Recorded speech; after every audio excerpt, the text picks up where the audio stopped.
पहली कहानी बीरबल की रेखा। एक बार की बात है, अकबर काफी देर भ्रमण के बाद थक चुके थे। उनका विश्राम एक घने वृक्ष के नीचे हुआ। बीरबल भी वहां मौजूद थे। अकबर के हाथ में एक छड़ी थी जो बेहद ही मूल्यवान थी। अकबर ने जमीन पर एक रेखा खींची। मजाक बनाने के उद्देश्य से अकबर ने बीरबल से कहा, बीरबल, तुम बिना मिटाए इस रेखा को छोटी करके दिखाओ। बीरबल बुद्धि के धनी थे। उन्होंने पास रखी हुई एक लकड़ी को उठाया और अकबर द्वारा खींची गई रेखा के समानांतर एक बड़ी रेखा खींच डाली। अकबर को समझ में आ गया था, उसके द्वारा खींची गई रेखा बिना मिटाए छोटी हो गई थी। बीरबल, तुम बिना मिटाए इस रेखा को छोटी करके दिखाओ। बीरबल बुद्धि के धनी थे। उन्होंने पास रखी हुई एक लकड़ी को उठाया और अकबर द्वारा खींची गई रेखा के समानांतर एक बड़ी रेखा खींच डाली। अकबर को समझ में आ गया था, उसके द्वारा खींची गई रेखा बिना मिटाए छोटी हो गई थी। बीरबल ने जो रेखा खींची थी वह अकबर द्वारा खींची गई रेखा से काफी बड़ी थी। अकबर बीरबल की सराहना करते हुए फिर बीरबल के बुद्धि की परीक्षा की योजना बनाने लगे। दूसरी कहानी बीरबल के कंधे दो गधे का बोझ। अकबर सवेरे नित्य प्रतिदिन सैर करने निकलता था। आज उसके साथ उसका शहजादा और मंत्री बीरबल भी था। आज का मौसम बेहद ही खुशनुमा था। हवा में ताजगी थी, इसलिए आज भ्रमण का आनंद ही कुछ अलग था। इस आनंद में अकबर अपने महल से काफी दूर निकल गया था। बात बात में अकबर बीरबल से सवाल करता। बीरबल के हाजिर जवाब से अकबर शब्दहीन हो जाता। यह केवल आज की बात नहीं है, हमेशा ही इसी प्रकार दोनों के बीच सवाल जवाब का सिलसिला चला करता था। हवा की ताजगी को महसूस करते करते अकबर महल से लगभग 10 मील दूर चले गए थे। धीरे धीरे धूप तीव्र हो रही थी। राजा ने अपना पोशाक उतारकर बीरबल के कंधे पर रख दिया। बीरबल राजा की पोशाक अपने कंधे पर लिया पीछे पीछे चल रहा था। तभी शहजादे को भी गर्मी महसूस हुई। अपना भारी भरकम पोशाक उतारकर बीरबल को थमा दिया। बीरबल भी इंसान था, उसे भी गर्मी लग रही थी, किंतु वह अपने पोशाक उतारकर किसको देता। वह धीरे धीरे चलने लगा। अकबर ने बीरबल की चाल को देखते हुए कहा, तुम एक गधे का भी बोझ नहीं उठा सकते। बीरबल ने अपने हाजिर जवाब का परिचय देते हुए कहा, नहीं मालिक, एक गधा नहीं 2 गधे का बोझ है। अकबर जवाब चौंक कर स्तब्ध रह गया। काफी दूर चुपचाप ही चलता रहा, किंतु बीरबल के साथ रहते वह अधिक देर तक चुप नहीं रह सकते थे। फिर वार्तालाप आरंभ हो गई। तीसरी कहानी पति मिलन से पूर्व के आंसू। अकबर अपने महल के प्राचीर पर भोजन करने के उपरांत घूम रहे थे। वर्षा ऋतु का मौसम था। जगह जगह दादुर और पपीहे की आवाज गूंज रही थी। झिंगुर शहनाई बजा रहे थे। जुगनू दर्शक बनकर उसका आनंद ले रहे थे। दृश्य बड़ा ही मनमोहक था। वातावरण में दिव्य सुगंध महसूस हो रही थी। महल के किनारे से ही यमुना जी की प्रबल धारा बह रही थी। उसका शोर आज पहले से ज्यादा था। आज इस कलकल की ध्वनि महल में स्पष्ट रूप से सुनाई दे रही थी। अकबर को एकाएक महसूस हुआ जैसे नदी रो रही हो। अकबर ने तत्काल बीरबल से पूछा, क्या जो मैं सुन रहा हूँ वह तुम्हें सुनाई दे रहा है? मुझे लगता है नदी के रोने की आवाज है। बीरबल अपने जहांपना की बात को कैसे डाल सकता था? ऐसा दुस्साहस करना उसके अधिकार क्षेत्र में नहीं था। बीरबल ने जहांपनाह के हाँ में हाँ मिलाया और कहा, हाँ जहांपनाह, मैं भी नदी के रोने की आवाज सुन रहा हूँ। यह अपने पिता हिमालय के घर से अपने पति समुद्र से मिलने जा रही है। सुखद अनुभूति के कारण नदी रास्ते में रोते जा रही है। अकबर पहले की भांति शब्दहीन हो गया। बीरबल के दिए हुए इस जवाब की गहराई में खो गया। चौथी कहानी बेगमों के नखरे क्यों। अकबर प्रत्येक दिन की भांति आज भी शिकार पर गए हुए थे। लौटते समय संध्या हो गई थी। वह एक गांव से गुजर रहे थे। तभी उन्होंने एक भील जाति की औरतों को देखा जो स्वयं से पुत्र को जन्म दे रही थी। उसकी सहायता के लिए वहां और कोई अन्य उपस्थित नहीं था। अकबर कुछ देर के लिए वहीं रुक गया, शायद औरत को आवश्यकता पड़े, यह सोचकर। कुछ देर बाद औरत ने अपने बच्चे को जन्म दिया और टोकरी में रखकर वहां से चल पड़ी। उस औरत को पुत्र जन्म के लिए और की आवश्यकता नहीं पड़ी। महल में शहजादों के जन्म के समय अनेकों दासियां बेगमों के साथ रहती हैं। बेगमें इतना रोती चिल्लाती है जिससे पूरा महल अशांत हो जाता है। आखिर यह भील जाति वाली भी एक महिला है और महल में रहने वाली बेगमें भी महिला है, तो फिर बेगमों का ऐसा नखरा क्यों? राजा ने सोचा, बेगमें जानबूझकर यह सब करती हैं ताकि हम उनकी पीड़ा से परेशान हो। रास्ते भर सोचते सोचते अकबर महल में आ गए। उन्होंने आज किसी से बात नहीं की। बेगमों ने अकबर के इस व्यवहार पर चिंता जाहिर की। उन्हें यह समझ नहीं आ रहा था कि वह हमारे किस गलती की सजा दे रहे हैं। धीरे धीरे अकबर ने अपनी बेगमों से बातचीत भी बंद कर दी। बेगमें यह जानती थी इस समस्या का हल केवल बीरबल ही कर सकता है। तत्काल बीरबल की शरण में उपस्थित हुई। बीरबल ने बेगमों को आश्वासन दिया, आप कुछ दिन अपने बाग के रखवालों को बाग की सिंचाई करने से मना कर दे। ऐसा ही हुआ। बेगम ने बाग की सिंचाई करने वाले कर्मचारियों को छुट्टी कर दी। बाग में कुछ दिनों तक पानी नहीं मिला। हालत यह हुआ, बाग सूखने की कगार पर आ गया। यह देखकर अकबर का क्रोध और बढ़ गया। अपनी बेगमों को बुलाकर कारण जानना चाहा। बेगम ने कहा, मेरे ही कहने पर कर्मचारियों ने बाग में पानी नहीं डाला, जिसके कारण यह स्थिति उत्पन्न हुई। जंगल में पेड़ पौधों को पानी देने की आवश्यकता नहीं होती, वह स्वयं ही हरे भरे रहते हैं।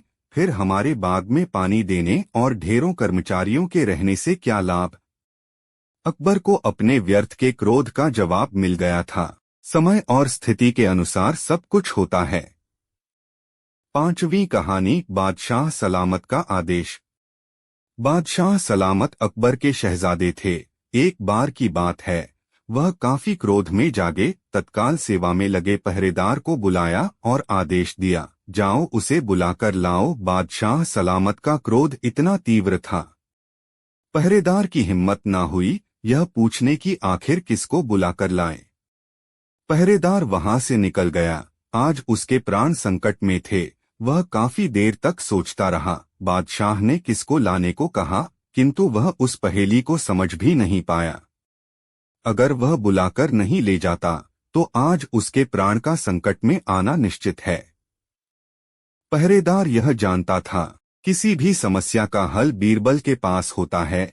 बीरबल की सेवा में पहरेदार अपने प्राण की रक्षा के लिए हाजिर हुआ। पहरेदार बीरबल के चरणों में गिरकर रोने लगा और अपने प्राण बचाने के लिए उपाय बताने को कहा। बीरबल ने पूरा हाल पहरेदार के मुख से सुना। पहरेदार ने बताया, बादशाह सलामत काफी क्रोध में उठे। वह अपनी दाढ़ी को खुजला रहे थे। क्रोध में उसे बुलाकर लाने को कहा। उनका क्रोध इतना तेज था, मैंने पूछने की हिम्मत नहीं जुटाई कि आखिर किसको बुलाकर लाना है। बीरबल समझ गया था, बादशाह सलामत दाढ़ी के बढ़ जाने के कारण परेशान है, उसे नई की आवश्यकता है।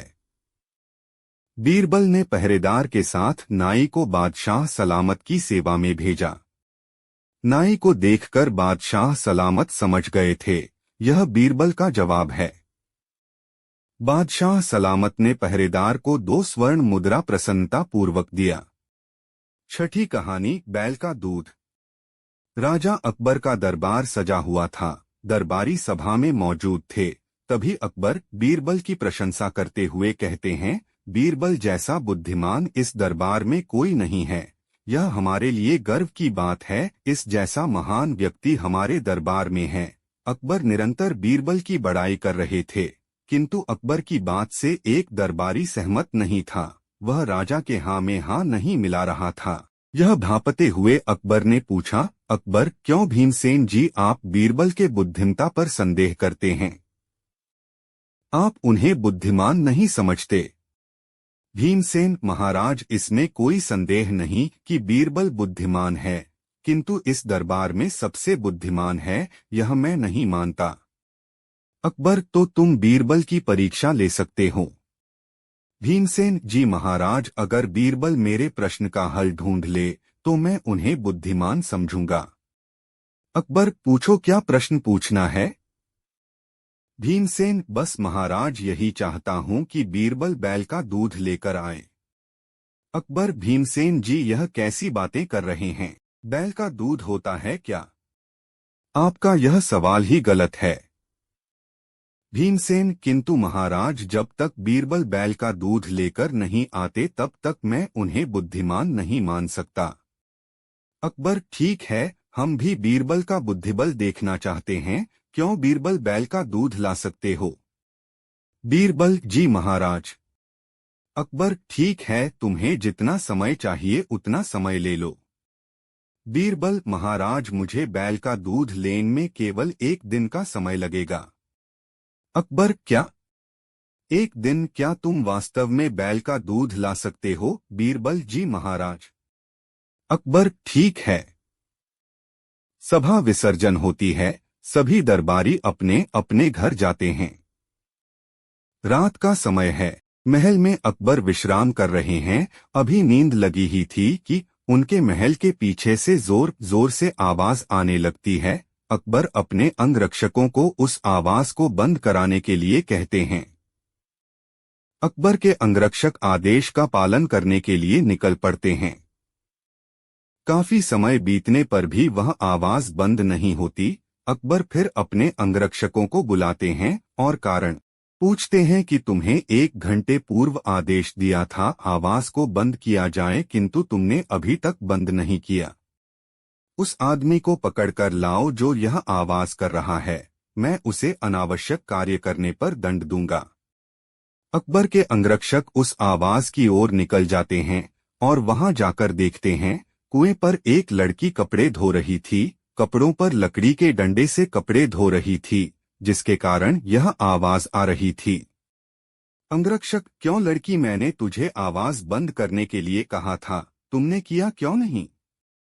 लड़की, जी मुझे कपड़े धोना बहुत जरूरी है और अभी कुआं खाली है, इसलिए मैं यहाँ पर घर के कपड़े धोने आ गई। अंगरक्षक, चलो महाराज ने तुम्हें बुलाया है। लड़की डरी सहमी अंगरक्षक के साथ महल में चल देती है। अकबर, क्यों लड़की, तुम इस वक्त कपड़े क्यों धो रही हो? क्या यह समय कपड़े धोने का है? हमारी नींद खराब क्यों कर रही हो? यदि तुमने उचित कारण नहीं बताया तो मैं तुम्हें अवश्य ही कठोर दंड दूंगा। लड़की, महाराज की जय हो। महाराज, मेरी मम्मी मायके गई है और पिताजी को लड़का हुआ है, इसलिए यह सारा काम मुझे करना पड़ता है। इस समय थोड़ा सा गृहस्थी से समय मिला है, इसलिए मैं कपड़े धोने आ गई थी, क्षमा करें। अकबर, क्या? पुनः बोलो, तुमने क्या बोला? लड़की, जी महाराज, आपने जो आपने सुना वह सही सुना। मेरी मम्मी मायके गई हुई है और मेरे पिताजी को लड़का हुआ है, इसलिए मैं गृहस्थी से अभी समय निकालकर कपड़ा धोने आई हुई हूँ। अकबर, यह कैसे संभव हो सकता है? तुम्हारे पिताजी को लड़का कैसे हो सकता है? लड़की, क्यों नहीं महाराज, आपके राज्य में कुछ भी असंभव नहीं है। अकबर, क्या मतलब? लड़की, जी महाराज, आपके राज्य में सब कुछ संभव है। जब आपके राज्य में बैल का दूध हो सकता है तो मेरे पिताजी को लड़का क्यों नहीं हो सकता? अकबर पूरी घटना को समझ चुके थे। वह जान गए थे कि यह बीरबल की कोई लीला है। वह मन ही मन खुश हुए। उन्हें उनके दरबार में पूछे गए सवाल का जवाब मिल गया था। अकबर ने अपने अंगरक्षकों को आदेश दिया कि इस लड़की को सही सलामत उसके घर पहुंचा दिया जाए और इसे भंडार घर से उपहार में खिलौने और ढेर सारी मिठाइयां दी जाएं। लड़की वहां से सही सलामत अपने घर पहुंच जाती है। अगले दिन राजा अकबर का दरबार पुनः सजता है। अकबर भीमसेन को वह कहते हैं, भीमसेन, तुम्हारे प्रश्न का जवाब मिल गया है। यह कहते हुए उन्होंने पूरी घटना को दरबारियों के सामने प्रस्तुत कर दिया। इस घटना से सभी बीरबल के बुद्धि बल पर प्रसन्न हुए। अब किसी को कोई संदेह नहीं था कि बीरबल बुद्धिमान है या नहीं। उस दिन से बीरबल का मान दरबार में और बढ़ गया। 7वीं कहानी, दुनिया में कितने अंधे हैं। जैसा कि सभी लोगों को पता है, अकबर और बीरबल में निरंतर समस्या और समाधान का चक्कर लगा रहता था। राजा अकबर किसी भी समस्या में पड़ते थे तो उसका हल बीरबल निकाला करते थे। इस कहानी में भी इसी प्रकार का वाक्य देखने को मिलता है।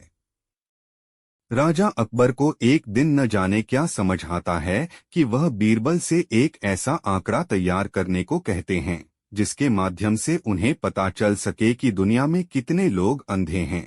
बीरबल सूची बनाने को तैयार हो गए। बीरबल ने अकबर से एक दिन का समय मांगा और भरोसा दिया, मैं एक दिन में यह सूची आंकड़ा तैयार करके दरबार में प्रस्तुत करूंगा। बीरबल अपने घर को गए और वहां कुछ युक्ति सोचा। अगले दिन बीरबल दरबार के बाहर भेष बदलकर बैठ गए और डोरी बनाने लगे। दरबार में जाने वाले सभी दरबारी उससे पूछते, अरे तुम यहाँ क्या कर रहे हो? ऐसा प्रश्न एक दो व्यक्ति ने नहीं बल्कि दरबार में जाने वाले सभी लोगों ने पूछा। सभी यही प्रश्न पूछते, अरे तू यहाँ क्या कर रहा है? अकबर दरबार में जा रहे थे, तभी उन्होंने देखा दरबार के बाहर एक व्यक्ति बैठा हुआ है और वह रस्सी बांट रहा है। राजा अकबर को गुस्सा आता है और वह उस व्यक्ति से पूछते हैं, अरे मूर्ख, तू यहाँ बैठकर क्या कर रहा है? वह व्यक्ति कुछ नहीं बोलता और वहां से उठकर चला जाता है। कुछ समय बाद बीरबल अपने वास्तविक रूप में दरबार में उपस्थित होता है। सभी दरबारी यह जानने को उत्सुक थे कि दुनिया में कितने लोग अंधे हैं। बीरबल के मुख पर तेज था, उनके पास राजा के द्वारा पूछे गए प्रश्न का उत्तर था, इसलिए वह मंद मंद मुस्कुरा रहे थे। अकबर, बीरबल, तुमने सूची तैयार कर लिया। दुनिया में कितने लोग अंधे हैं? अकबर ने पूछा। बीरबल, जी महाराज, मैंने अंधे लोगों की सूची तैयार कर ली है। अकबर, तो बताओ दुनिया में कितने लोग अंधे हैं? बीरबल ने दरबार में सभी लोगों की ओर इशारा करते हुए बताया, यह सभी दरबारी अंधे हैं। राजा को आश्चर्य हुआ। अकबर ने पूछा, यह कैसा मजाक है? बीरबल अकबर की ओर इशारा करते हुए भी बोले, महाराज आप भी अंधे हैं। अब अकबर को गुस्सा आने लगा। बीरबल अब अपने दायरे से बाहर जा रहा है और वह महाराज को ही अंधा बता रहा है। अकबर, तुम अपनी बात को साबित करो। दरबार में सभी उपस्थित लोग अंधे हैं, वरना तुम्हें मृत्युदंड दिया जाएगा। बीरबल महाराज में दरबार के बाहर बैठकर रस्सी बांट बना रहा था। यह सभी लोग देख रहे थे, किंतु फिर भी दरबार में आने वाले सभी लोग मुझे देखकर पूछ रहे थे कि मैं क्या कर रहा हूँ। और महाराज, आपने भी दरबार में आते समय मुझसे यही प्रश्न पूछा, अरे मूर्ख, तू यहाँ बैठकर क्या कर रहा है? जबकि महाराज, आपने भी देखा कि मैं रस्सी बना रहा था। बीरबल के जवाब से सबको संतुष्टि मिली और बीरबल की जान बच गई। सबने बीरबल के बुद्धि बल की खूब सराहना की। 8वीं कहानी, सोने का खेत। अकबर के दरबार में एक दिन भोला से अकबर का प्रिय गुलदस्ता गिरकर टूट जाता है। भोला घबरा जाता है। वह जानता था कि यह गुलदस्ता अकबर का प्रिय गुलदस्ता है और इसके टूटने के कारण अब अकबर मुझे दंड देंगे। भोला घबराते घबराते घर जाता है। वहां उसे नींद भी नहीं आती कि ना जाने राजा क्या दंड देगा। अकबर ने जब गुलदस्ता ढूंढा तो उसे वहां नहीं मिला। अकबर ने अपने सैनिकों से पूछा, यहाँ पर किसकी ड्यूटी लगी थी? उसको बुलाकर लाया जाए। भोला को बुलाया गया। भोला ने पहले झूठ बोला और बाद में स्वीकार किया कि यह गुलदस्ता काम करते समय गिरकर टूट गया। अकबर ने उसे सच बोलने के लिए धन्यवाद कहा, किंतु झूठ बोलने पर उसे देश निकाला भी दिया। अकबर अगले दिन दरबार में सच प्रिय होने की बातें कर रहे थे। दरबारी भी अकबर की हाँ में हाँ मिला रहे थे। अकबर, क्या मेरे दरबार में भी कोई झूठ बोलता है? दरबारी, नहीं महाराज, कभी झूठ नहीं बोला। झूठ से वह भी नफरत करते हैं। कोई कहता झूठ वह क्या होता है? मैं जानता भी नहीं। कोई कहता मैंने आज तक झूठ नहीं बोला। अकबर दरबारियों के सच्चाई प्रिय होने पर गर्व कर रहे थे, किंतु बीरबल वहां बैठे थे। राजा ने पूछा, अकबर, क्यों बीरबल तुमने कभी झूठ बोला? बीरबल जी महाराज, झूठ दो प्रकार का होता है, एक सच्चाई के लिए और बेईमानी के लिए। मैंने भी कभी न कभी झूठ अवश्य बोला होगा, बीरबल ने जवाब दिया। अकबर को गुस्सा आता है। वह बीरबल के बात से क्रोधित होता है और उन्हें नवरत्न की पदवी से हटा देते हैं। इस पर दरबारी मन ही मन खुश होते हैं।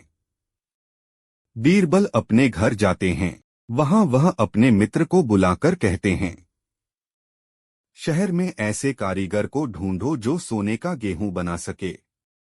बीरबल का मित्र ऐसा ही करता है। वह बाजार जाकर कुशल सुनार से सोने का गेहूं बनवा लाता है।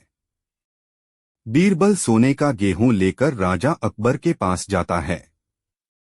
अकबर, क्यों बीरबल, तुम्हें दरबार में आने के लिए हमने मना किया था, फिर दरबार में क्यों आए हो? अकबर गुस्से से पूछता है। बीरबल जी अवश्य, आपने अवश्य मना किया था, किंतु यहाँ देशहित और राज्य की बात थी, इसलिए मुझे दरबार में आना पड़ा। अकबर के पूछने पर बीरबल ने बोला, महाराज, आपके राज्य में सोने की खेती की जा सकती है।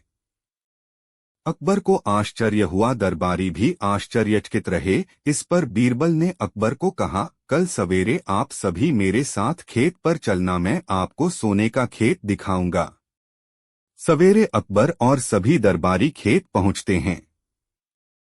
बीरबल सोने का गेहूं दिखाकर अकबर से कहते हैं, महाराज, यह गेहूं कोई ऐसा व्यक्ति खेत में डाले जो झूठ नहीं बोलता हो, तो गेहूं सोने का उगेगा। राजा ने अपने दरबारियों की ओर देखा, जो गर्व से पिछले दिन झूठ न बोलने की मिसालें दे रहे थे, किंतु कोई भी दरबारी आगे नहीं आया। बीरबल ने अकबर से कहा, महाराज, आपके दरबारी तो झूठ बोलते हैं, मैं भी झूठ बोलता हूँ। बचे आप ही इस गेहूं के खेत में बो दीजिए। अकबर के पसीने छूट गए। अकबर कहने लगा, हाँ, मैं भी कभी ना कभी झूठ बोलता हूँ, मैं कैसे गेहूं बो सकता हूँ? अकबर को सभी बातें समझ में आ गई थी। वह समझ गए थे कि कोई ऐसा व्यक्ति नहीं है जो झूठ नहीं बोलता। चाहे झूठ अच्छाई के लिए हो या बुराई के लिए, किंतु झूठ का प्रयोग व्यक्ति करता ही है। मोम का शेर। एक बार ईरान के राजा ने पिंजरे में एक शेर भेजा और कहा कि अगर इसे कोई बिना पिंजरा खोले बाहर निकाल देगा तो मान जाएगा कि आपके दरबार में नवरत्नों की होड़ संसार में नहीं हो सकती। अकबर ने सभी दरबारियों से शेर को बिना पिंजरा खोले बाहर निकालने को कहा, पर सभी असफल रहे। अंत में बीरबल को बुलाया गया। बीरबल ने एक गर्म सलाख ली और उससे शेर को दागने लगा। कुछ ही देर में मोम का शेर पिघल गया। अकबर बीरबल की बुद्धिमत्ता देखकर बहुत खुश हुआ। बीरबल के कारण ईरान के राजा के सामने अकबर की इज्जत रह गई। छोटी लाइन बड़ी लाइन। एक बार अकबर बीरबल हंसी मजाक कर रहे थे, तभी अकबर ने तलवार से धरती पर एक लाइन खींच दी और उसे बिना मिटाए छोटी करने को कहा। बीरबल ने उसी लाइन के सामने एक बड़ी लाइन खींच दी। अब अकबर की खींची हुई लाइन उस लाइन के सामने छोटी नजर आ रही थी। अकबर ने बीरबल की अक्ल की तारीफ की। बेगम साहिबा। एक बार अकबर बीरबल हंसी मजाक कर रहे थे।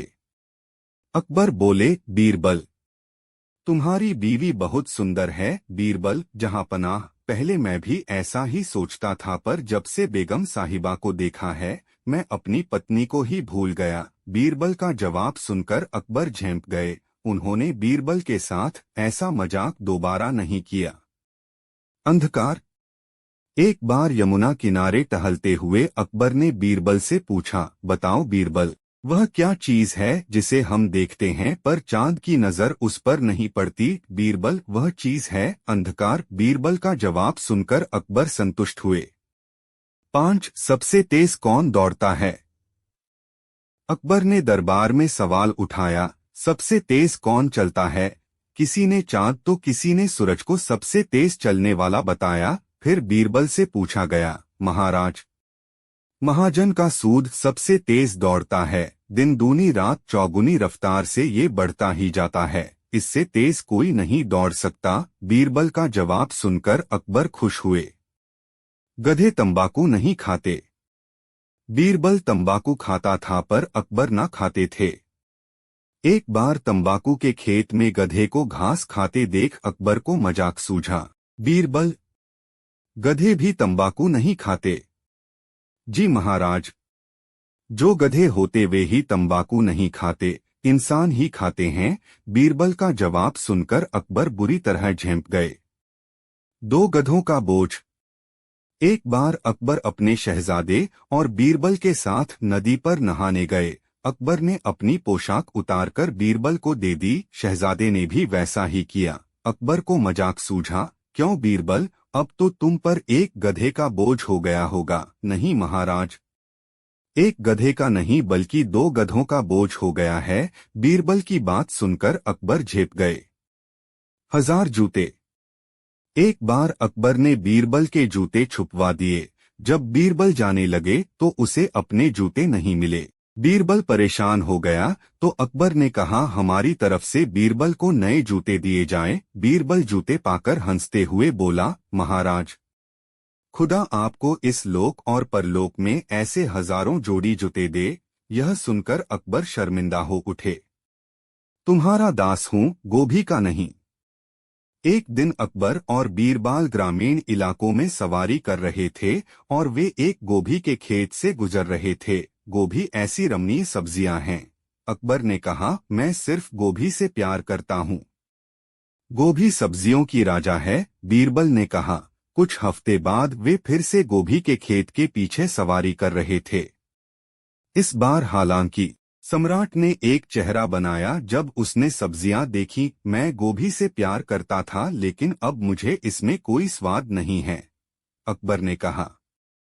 बीरबल ने कहा, गोभी एक बेस्वाद सब्जी है। सम्राट आश्चर्यचकित था। लेकिन आखिरी बार तुमने कहा था कि यह सब्जियों का राजा है, उसने कहा। मैंने कहा।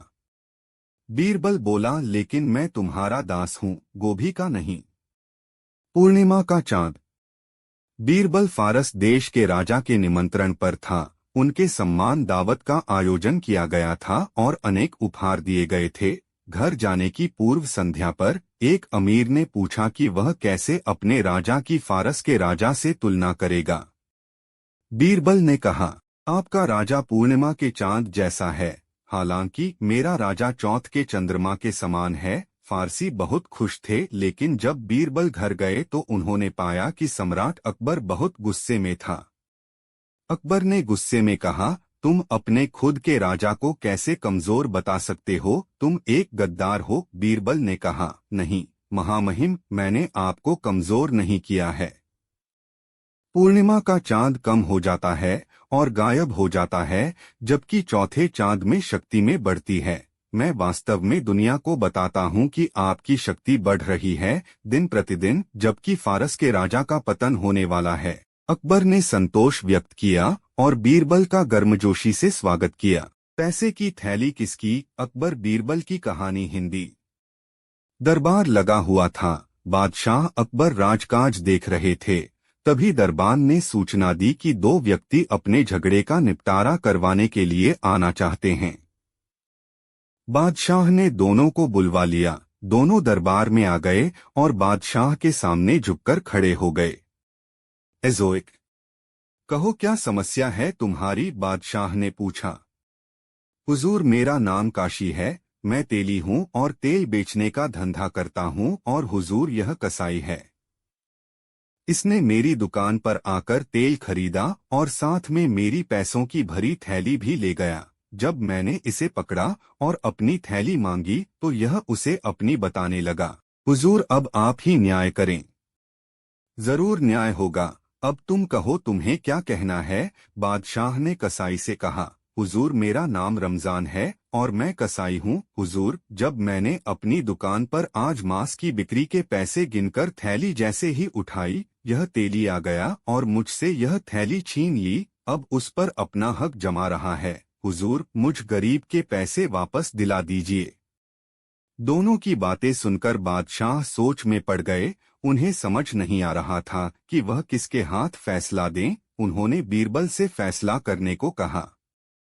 बीरबल ने उससे पैसों की थैली ले ली और दोनों को कुछ देर के लिए बाहर भेज दिया। बीरबल ने सेवक से एक कटोरे में पानी मंगवाया और उस थैली में से कुछ सिक्के निकालकर पानी में डाले और पानी को गौर से देखा। फिर बादशाह से कहा, हुजूर, इस पानी में सिक्के डालने से तेल जरा सा भी अंश पानी में नहीं उभार रहा है। यदि यह सिक्के तेली के होते तो यकीनन उन पर सिक्कों पर तेल लगा होता और वह तेल पानी में भी दिखाई देता। बादशाह ने भी पानी में सिक्के डाले, पानी को गौर से देखा और फिर बीरबल की बात से सहमत हो गए। बीरबल ने उन दोनों को दरबार में बुलाया और कहा, मुझे पता चल गया है कि यह थैली किसकी है। काशी, तुम झूठ बोल रहे हो। यह थैली रमजान कसाई की है। हुजूर, यह थैली मेरी है। काशी एक बार फिर बोला। बीरबल ने सिक्के डले पानी वाला कटोरा उसे दिखाते हुए कहा, यदि यह थैली तुम्हारी है तो इन सिक्कों पर कुछ न कुछ तेल अवश्य होना चाहिए, पर तुम भी देख लो, तेल तो अंश मात्र भी नजर नहीं आ रहा है। काशी चुप हो गया। बीरबल ने रमजान कसाई को उसकी थैली दे दी और काशी को कारागार में डलवा दिया। राज्य में कौए कितने हैं? एक दिन बादशाह अकबर अपने मंत्री बीरबल के साथ अपने महल के बाग में घूम रहे थे। बादशाह अकबर बागों में उड़ते कौओं को देखकर कुछ सोचने लगे और बीरबल से पूछा, क्यों बीरबल, हमारे राज्य में कितने कौए होंगे? बीरबल ने कुछ देर अंगुलियों पर कुछ हिसाब लगाया और बोले, हुजूर, हमारे राज्य में कुल मिलाकर 95,463 कौए हैं। तुम इतना विश्वास से कैसे कह सकते हो? हुजूर, आप खुद गिन लीजिए। बीरबल बोले। बादशाह अकबर को कुछ इसी प्रकार के जवाब का अंदेशा था। उन्होंने पूछा, बीरबल, यदि इससे कम हुए तो इसका मतलब है कि कुछ कौए अपने रिश्तेदारों से मिलने दूसरे राज्यों में गए हैं, और यदि ज्यादा हुए तो इसका मतलब यह है, हुजूर, कि कुछ कौए अपने रिश्तेदारों से मिलने हमारे राज्य में आए हैं। बीरबल ने मुस्कुराकर जवाब दिया। बादशाह अकबर एक बार फिर मुस्कुराकर रह गए। जितनी लंबी चादर उतने पैर पसारो। बादशाह अकबर के दरबारियों को अक्सर यह शिकायत रहती थी कि बादशाह हमेशा बीरबल को ही बुद्धिमान बताते हैं, औरों को नहीं। एक दिन बादशाह ने अपने सभी दरबारियों को दरबार में बुलाया और 2 हाथ लंबी 2 हाथ चौड़ी चादर देते हुए कहा, इस चादर से तुम लोग मुझे सिर से लेकर पैर तक ढक दो तो मैं तुम्हें बुद्धिमान मान लूंगा।